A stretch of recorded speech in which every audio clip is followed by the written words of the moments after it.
Mabel, the therapist. Mabel Etonge. Welcome. Today I'll be talking about psychological follow-up reports to counselors, to mental health care providers. How do you report your cases of psychological follow-up? At Prime Counseling Service Center Cameroon, we do have some steps that we follow. First, we start with demographic data. When a client is in front of you for the first time, you want to know the client's name, age, sex, and you generate a code for confidentiality with this client.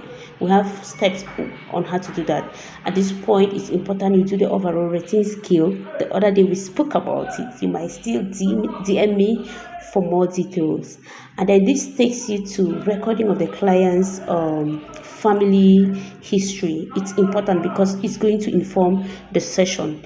At this point, you have to record the client's issues that we raised during the session, and please, you record this in client's words. Why is this necessary? It's important because whenever you come back to this case, you want to know whether you did the right diagnosis. So you do not paraphrase at this level. You record the issues that we raised exactly the way the client was saying it. For example, my father abandoned my mother, my sister got me beaten, I was raped, and this happened in the client's words. So you summarize and record that. The next step is your diagnosis. What were your diagnoses? It could be maybe you diagnose that the client is suffering from low self-esteem, traumatic childhood experiences, fear of rejection, etc. And then now you want to look at the psychological instruments that you use during the session. For example, maybe I used the Myers-Briggs personality test. Maybe I use whatever instrument that you use, you indicate what theories also did inform the session. You indicate which theories did inform the counseling session.